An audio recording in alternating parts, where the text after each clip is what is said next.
ഇപ്പോൾ നമുക്ക് ഇവിടെ കാണാൻ കഴിയുന്നത് ഈ ദൂരദർശൻ കേന്ദ്രത്തിന്റെ കുടപ്പനക്കുന്നിലെ പ്രധാന ആസ്ഥാനത്തിന് മുന്നിൽ, പ്രധാന കവാടത്തിന് മുന്നിൽ ഡിവൈഎഫ്ഐ പ്രവർത്തകർ ഇപ്പോൾ കുത്തിയിരുന്നുകൊണ്ട് മുദ്രാവാക്യം വിളിക്കുന്ന കാഴ്ചകളാണ് നമുക്ക് ഇവിടെ നിന്നും കാണാൻ കഴിയുന്നത്. സമീപകാലത്തൊന്നും തന്നെ ഇത്തരത്തിൽ ഭരണപക്ഷവും പ്രതിപക്ഷവും ഒറ്റക്കെട്ടായി എതിർത്ത മറ്റൊരു സംഭവം ഇല്ല എന്നുള്ളത് തന്നെയാണ് പറയാം. അതോടൊപ്പം എടുത്തു പറയേണ്ട മറ്റൊരു പ്രധാനപ്പെട്ട കാര്യം, ഈ സമൂഹ മാധ്യമ പേജുകളിലടക്കം ഈ സിനിമയുടെ സംപ്രേഷണവുമായി ബന്ധപ്പെട്ട് ഒരു പോസ്റ്റർ പ്രചരിക്കുകയുണ്ടായി. അതിൽ തന്നെ ഈ ദൂരദർശന്റെ ഫേസ്ബുക്ക് പേജിലടക്കം ഉണ്ടായിരുന്നത് ഈ ലോകത്തെ നടുക്കിയ കേരളത്തിന്റെ കഥ എന്ന ഒരു വാചകത്തോടു കൂടിയാണ് ഈ ഒരു സിനിമയുടെ സംപ്രേഷണത്തിന്റെ കാര്യം അറിയിച്ചത്.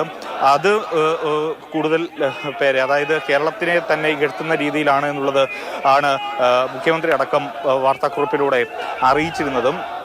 ഇപ്പോൾ ഏതായാലും ആ സംപ്രേഷണത്തിൽ നിന്ന് നമ്മൾ ഈ കേരളത്തിലെ മതസൗഹാർദ്ദ അന്തരീക്ഷം അല്ലെങ്കിൽ നമ്മുടെ അത്തരത്തിലുള്ള ഇടപെടലുകൾ, നമ്മുടെ ജീവിതം, അതൊക്കെ സ്വാഭാവികമായി സംഭവിച്ചുകൊണ്ടിരിക്കും. നമ്മൾ തുടർന്നു പോകുന്ന രീതി അതാണ്. പക്ഷേ അതിലൊക്കെ ഇതാണ് റിയൽ കേരള സ്റ്റോറി എന്ന് പറഞ്ഞ് നമ്മൾ പറയേണ്ടുന്ന ഒരു സാഹചര്യത്തിലേക്ക് എത്തിച്ചത് ഈ സിനിമയാണ്. ഈ കേരള സ്റ്റോറി എന്ന പേരിൽ തയ്യാറാക്കിയിരിക്കുന്ന ഈ സിനിമയാണെന്നതിൽ സംശയമില്ല.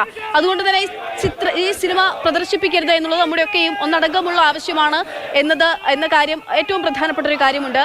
അതേസമയം തന്നെ ഈ ഒരു സമയത്ത്, ഇതൊരു തെരഞ്ഞെടുപ്പിന്റെ സമയം കൂടിയാണ്. ഈ ഒരു സമയത്ത് ഈ സിനിമ പ്രദർശിപ്പിക്കുന്നതിന്റെ, സംപ്രേഷണം ചെയ്യുന്നതിന്റെ, അതും ദൂരദർശനിലൂടെ സംപ്രേഷണം ചെയ്യുന്നതിലൂടെ എന്തൊക്കെ രാഷ്ട്രീയ, അതായത് ചില രാഷ്ട്രീയ ലക്ഷ്യങ്ങളുണ്ട്, വർഗീയ ധ്രുവീകരണം ലക്ഷ്യം വെച്ചുകൊണ്ടെന്നുള്ള കാര്യം നേരത്തെ പ്രതിപക്ഷ നേതാവ് പ്രതികരിക്കേണ്ടായി.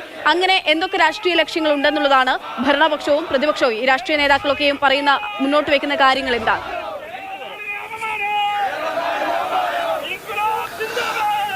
പ്രധാനമായും കേരളത്തിലെ ജനങ്ങളെ ആകെ അധിക്ഷേപിക്കുന്ന തരത്തിൽ കേരള സ്റ്റോറി സിനിമ പ്രദർശിപ്പിക്കാനുള്ള നീക്കത്തിൽ നിന്ന് പിന്മാറണമെന്നുള്ളതായിരുന്നു CPM-ന്റെ സംസ്ഥാന സെക്രട്ടേറിയറ്റ് കഴിഞ്ഞ ദിവസം ആവശ്യപ്പെട്ടിരുന്നത്. അതായത് വ്യത്യസ്തമായ മതവിഭാഗങ്ങളിൽ സൗഹാർദ്ദത്തോടെ കഴിയുന്ന കേരളത്തിൽ മതവർഗീയതയുടെ വിത്തിട്ട് ഭിന്നിപ്പിക്കാനുള്ള BJP-യുടെ ശ്രമത്തിന് ഈ ദൂരദർശൻ പോലെയുള്ള ഒരു പൊതുമേഖലാ സ്ഥാപനത്തെ വളച്ചൊടിക്കുന്നു, അല്ലെങ്കിൽ അതിനെ ഉപയോഗിക്കുന്നു, അതിന് ഒരു കാരണവശാലും കൂട്ടുനിൽക്കാൻ കഴിയുന്നതല്ല എന്നുള്ളതായിരുന്നു CPM സംസ്ഥാന സെക്രട്ടേറിയറ്റ് വാർത്താക്കുറിപ്പിൽ ഇന്നലെ അറിയിച്ചത്. ഏപ്രിൽ 5-ന്, അതായത് ഇന്ന് രാത്രി 8 മണിക്ക് സംപ്രേഷണം ചെയ്യുമെന്നൊരു നിലപാടിൽ തന്നെയാണ് ഇപ്പോൾ ദൂരദർശനും കേന്ദ്ര സർക്കാരും ഉള്ളത് എന്നുള്ളതാണ് നമുക്ക് ഇത്രയധികം പ്രതിഷേധങ്ങൾ ഉയരുമ്പോഴും മനസ്സിലാക്കാൻ കഴിയുന്നത്. അതോടൊപ്പം തന്നെ ഇത് കേരളത്തോടുള്ള ഒരു വെല്ലുവിളിയാണ്, അല്ലെങ്കിൽ ഇത് തിരഞ്ഞെടുപ്പ് അടുത്തിരിക്കുന്ന ഒരു സാഹചര്യത്തിൽ പെരുമാറ്റച്ചട്ടത്തിന്റെ കൃത്യമായ ഒരു ലംഘനമാണ് എന്നുള്ളത് പ്രതിപക്ഷ നേതാവും വ്യക്തമാക്കിയിരുന്നു. വാർത്താസമ്മേളനത്തിലടക്കം അത് സൂചിപ്പിച്ചു. അതോടൊപ്പം തന്നെ മുഖ്യ തെരഞ്ഞെടുപ്പ് കമ്മീഷണർക്ക് ഇത് സംബന്ധിച്ചുള്ള പരാതി പ്രതിപക്ഷ നേതാവും അതോടൊപ്പം തന്നെ CPM സംസ്ഥാന സെക്രട്ടറിയും നൽകി.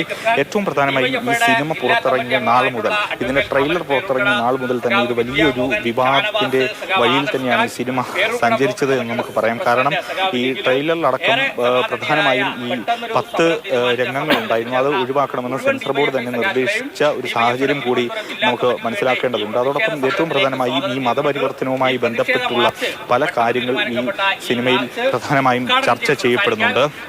അതോടൊപ്പം 32,000 സ്ത്രീകൾ മതം മാറി തീവ്രവാദ പ്രവർത്തനത്തിന് പോയി എന്ന തരത്തിലുള്ള കാര്യങ്ങളൊക്കെ ഈ സിനിമയിലുണ്ട്. അതുകൊണ്ട് തന്നെ ഈ സിനിമ യാതൊരു കാരണവശാലും ഇത് കേരളത്തിന്റെ ഒരു യാഥാർത്ഥ്യമല്ല. അതുകൊണ്ട് തന്നെ ഇത് സംപ്രേഷണം ചെയ്യരുത് എന്നൊരു നിലപാടിൽ ഭരണപക്ഷവും അതോടൊപ്പം തന്നെ പ്രതിപക്ഷവും ഉറച്ച് നിൽക്കുന്ന ഒരു സാഹചര്യമാണ് നമുക്ക് സമീപ കാലത്ത് അടുത്ത് നമുക്ക് കാണാൻ കഴിഞ്ഞത്. അതോടൊപ്പം ഏറ്റവും പ്രധാനമായും ഈ തിരഞ്ഞെടുപ്പ് അടുത്തിരിക്കുന്ന സാഹചര്യത്തിൽ ഈ പലതരത്തിൽ മതസ്പർദ്ധ, അതോടൊപ്പം തന്നെ വിദ്വേഷം ജനങ്ങൾക്കിടയിൽ ഉണ്ടാക്കാനുള്ള BJP-യുടെ ഗൂഢമായ തന്ത്രമാണ്, അല്ലെങ്കിൽ സംഘപരിവാറിന്റെ ഗൂഢമായ തന്ത്രമാണ് ഈ ഒരു സംപ്രേഷണത്തിന് പിന്നിൽ, അല്ലെങ്കിൽ ദൂരദർശനെ ഉപയോഗിച്ചുകൊണ്ടുള്ള ഇത്തരത്തിലുള്ള സംപ്രേഷണത്തിന് പിന്നിൽ എന്നുള്ളതാണ് വ്യാപകമായി ഉയരുന്ന ആക്ഷേപം. നേതാവ് സംസാരിക്കുകയാണ് അവിടെ. ഇത് വാസ്തവത്തിൽ കേരളത്തിനെതിരായ കരുതിക്കൂട്ടി നുണകൾ പടച്ചുണ്ടാക്കിയ ഒരു സ്റ്റോറിയാണ്. യാഥാർത്ഥ്യവുമായി പുലബന്ധമില്ലാത്ത തെറ്റായ കാര്യങ്ങളെ സിനിമ എന്ന വ്യാജേന തയ്യാറാക്കിയ വിദ്വേഷ പ്രചരണത്തിന്റെ അഡ്വർടൈസ്മെന്റ് മാത്രമാണ് ഈ കേരള സ്റ്റോറി. ഇതിനെ 3-ാം കടയെന്നോ 4-ാം കടയെന്നോ ഉള്ള സിനിമയെന്ന് പോലും വിശേഷിപ്പിക്കാൻ കഴിയില്ല. ഇത് മോഡിയും സംഘപരിവാറും അപ്പം ചുട്ടെടുക്കുന്നത് പോലെ കേരളത്തിനെതിരെ ഉണ്ടാക്കിയ ഒരു അഡ്വർടൈസ്മെന്റ് ആണ്. ഈ അഡ്വർടൈസ്മെന്റ് സംപ്രേഷണം ചെയ്യാൻ നരേന്ദ്രമോദിയുടെയും രാജീവ് ചന്ദ്രശേഖറിന്റെയും ഒക്കെ സ്വകാര്യ ഫേസ്ബുക്കോ യൂട്യൂബോ ഒക്കെ നിങ്ങൾ ഉപയോഗിക്കുന്നത് കൊണ്ട് ഈ രാജ്യത്തിന് വലിയ നഷ്ടമൊന്നുമില്ല. പക്ഷേ ഈ രാജ്യത്തിന്റെ പൊതുസ്വത്തായ ദൂരദർശൻ നിങ്ങളുടെ കുടുംബ വകയല്ല മിസ്റ്റർ മോഡി, നിങ്ങളുടെ തറവാട്ട് വകയല്ല. ഈ രാജ്യത്തെ ജനകോടികളുടെ പണം കൊണ്ടുണ്ടാക്കിയ സ്ഥാപനമാണ് ഈ ദൂരദർശൻ. ഞങ്ങൾ ഇവിടേക്ക് മാർച്ച് ചെയ്തത് ഈ നാട്ടിലെ ഞങ്ങളുടെ ഈ രാജ്യത്തിന്റെ വേർപ്പ് കൊണ്ടുണ്ടാക്കിയ സ്ഥാപനമാണിത്. നിങ്ങളുടെ തെരഞ്ഞെടുപ്പ് രാഷ്ട്രീയ അഡ്വർടൈസ്മെന്റ് പ്രസിദ്ധീകരിക്കാനുള്ള BJPയുടെ കാര്യാലയമാക്കി ദൂരദർശനെ മാറ്റരുത്. ഞങ്ങൾ അടിവരയിട്ട് പറയാൻ ആഗ്രഹിക്കുക. പിന്നെ കേരള സ്റ്റോറി, ഈ കേരള സ്റ്റോറി എന്ന് പറഞ്ഞ് കേന്ദ്രത്തിനെതിരായിട്ടുള്ള വിമർശനമാണ് DYFI നേതാക്കൾ ഉന്നയിക്കുന്നത്. കേന്ദ്രം BJP രാഷ്ട്രീയ ലാഭത്തിന് വേണ്ടി ദൂരദർശനം ഉപയോഗിക്കുന്നു, ദൂരദർശനിലൂടെ കേരളത്തിനെതിരായിട്ടുള്ള വിദ്വേഷം പടർത്തുന്നു എന്നുള്ള ഒരു പ്രതികരണമാണ്, ആരോപണമാണ് ഇപ്പോൾ ഷിജുഖാന്റെ DYFI നേതാക്കളുടെ ഭാഗത്തു നിന്നും ഉണ്ടാകുന്നത്.